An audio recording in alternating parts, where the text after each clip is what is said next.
To surprise my wife, I worked part-time for 3 months, bought a diamond ring, and secretly rushed home for Christmas. When I opened the door, instead of a cozy dinner, I saw my intellectually disabled sister chained to the radiator like a dog. She was filthy and smelly, clutching a moldy, hard bun tightly in her hand, grinning foolishly at me. And on the floor in front of her, 2 pale, naked bodies were entangled together. My world collapsed. While grappling with my own grief, I tried to push Leo away. When Amy was herself, she loved you more than anything, I told him, my heart breaking. She wouldn't want you to waste your life on her now. As her brother, I'm making the decision for her. You two should get a divorce. Leo gripped Amelia's hand, tears streaming down his face as he shook his head fiercely. I will never leave her. Never. Not even in death. His devotion was absolute. In a moment of naive gratitude for his loyalty, I signed over all inheritance rights to Amelia's company to him. Linda, consumed by guilt, locked herself in her room, drinking herself into oblivion. It was Leo who finally kicked her door down and doused her with a bucket of cold water. If you want to make things right with Amelia, he yelled, then you'll get your ass up and help me protect her company and this family. From that day on, Linda became a different person. She joined the company and shouldered the burden of caring for us all. At the time, I was drowning in grief and uncertainty. Linda's constant presence and support became my only lifeline.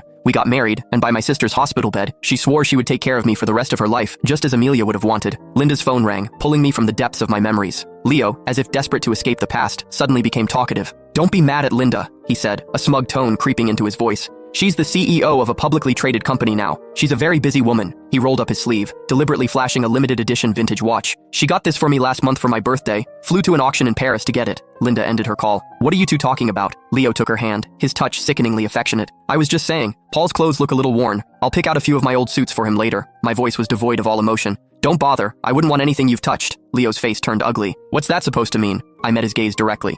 You know exactly what it means. If it hadn't been for that night, for that accident, it should have been my sister standing here now, successful and triumphant. Amelia's descent into a childlike state was a wound in my heart that would never heal. But life had to go on. In the darkest hours of the night, I would find a sliver of comfort, thankful that Amelia had left me with 2 people who were closer than family. The night before I left for grad school, Linda promised me again and again that she would take perfect care of Amelia. Lost in despair, I clung to her words like a drowning man to a raft. I believed her, and at first, she was flawless. She seemed determined to give me all the love Amelia no longer could. Every 2 weeks, she would fly to my city, terrified I might be feeling lonely or neglected. Paul, she would say, her eyes shining. The day the first snow falls, we'll have our wedding. We'll be the happiest couple in the world. The city where I studied was known for its year-round warmth, but that winter was unusually cold. The forecast predicted the first snow in 50 years would fall on Christmas Day. I used the money I'd earned from a part-time job to buy a diamond ring. I secretly bought a ticket home, planning to surprise them. But when I opened the door to our home, the surprise was mine. There was my sister, chained to a radiator, emaciated and frail, and in front of her, on the floor, were 2 naked, writhing bodies. A glacial cold seized me. I trembled, bile rising in my throat. I didn't know what was worse, the fury over how they'd abused my sister, or the sickening sting of their betrayal. The 2 most important people in my life had betrayed me. Together, my mind went blank. But Amelia, in her fog, saw me first. My sister, who had always been so meticulous about her appearance, was now filthy, her hair a matted nest. She held out a dirty, stale bread roll to me. Piol.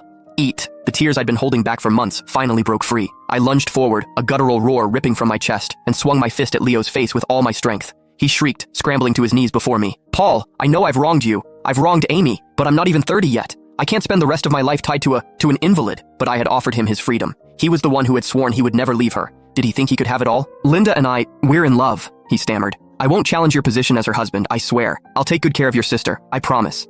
Just let me stay with Linda. The 4 of us can still be together, can't we? My sister had always shielded me from the world's darkness. This was the first time I had come face to face with such vile, selfish treachery. I raised my hand to strike him again, but Linda slapped it away. Amelia, terrified by the commotion, began to wail, but a primal instinct took over. She threw her frail body against the iron chain, again and again, until with a sickening crack, her ankle snapped, and she broke free. Dragging her broken leg, she threw her arms around me, shielding me with her own body. The wooden stool Linda hurled at me crashed down on Amelia's head instead. Warm blood soaked my hands. Numb with shock, I fumbled for my phone to call for an ambulance. But Linda, now dressed, calmly walked over and crushed it under her heel. I had seen her mischievous, happy, and guilty. But this was the first time I had seen such cold, calculated cruelty in her eyes. If you want this idiot to live, she hissed, you will shut your mouth. Your position as my husband is secure. I'll even get the best doctors for your sister, but you will never, ever mention what you saw between Leo and me again. My poor, confused sister didn't understand what was happening, but she clumsily tried to wipe away my tears. Piol, don't cry. Amy's here. I surrendered. After their initial panic, Linda and Leo became brazen. Rumors of their affair spread through our social circle. People called them ungrateful parasites. The scandal even threatened the company's plans to go public. Then, the most important thing happened. Linda got pregnant. She came to me with a demand. She wanted a divorce, and she wanted me to publicly confess that my sister and I were the third parties who had ruined her relationship with Leo. Paul, if you let your pride get in the way, she threatened, her voice chillingly calm, "You will never see Amelia again." She wasn't bluffing. I searched everywhere, but my sister was gone. Defeated, I knelt before her like a stray dog. In front of countless media cameras, I bowed my head and confessed my sins, publicly apologizing to her and Leo. It was Amelia who drugged Leo and seduced him. It was me who deliberately sabotaged their love. As I read the confession they had written for me, a script full of twisted lies, my first instinct was to run. But Linda leaned in close and played a voice recording from her phone.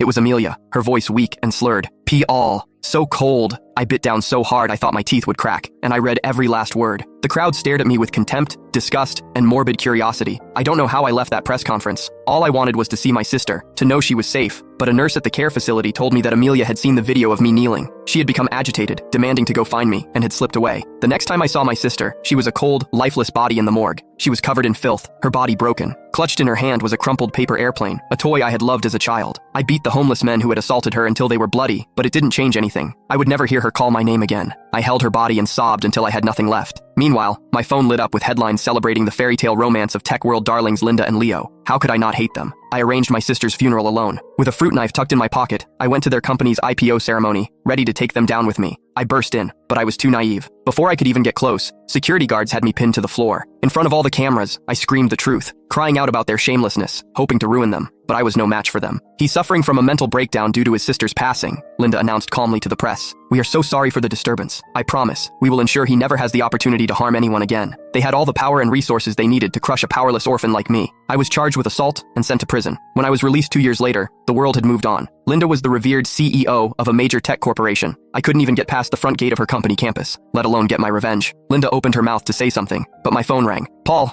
I'm here." A warmth spread through my chest, and I jogged downstairs to meet her. As I led Maya up the stairs, I could hear arguing from inside the apartment. Why are you just giving him half the shares?" It was Leo's voice, shrill with anger. "Your eyes have been glued to him since he walked in. Am I invisible to you? If you ever go near him again, I swear I can have him thrown back in prison." And this time, the sound of a sharp slap cut him off. "The company belonged to his sister in the first place." Linda's voice was laced with fury. "It was Amelia who took you in when you were homeless, who paid off your debts. Without her, you'd be rotting in a gutter somewhere. After everything we did to him, aren't you afraid Amelia's ghost will come back to haunt you?" Hearing them mention my sister filled me with a sudden, weary disgust. I pushed the door open. They both fell silent. Linda's eyes fixed on the woman whose hand was intertwined with mine. Her voice was a raw whisper. "Who is she?" "My fiancée."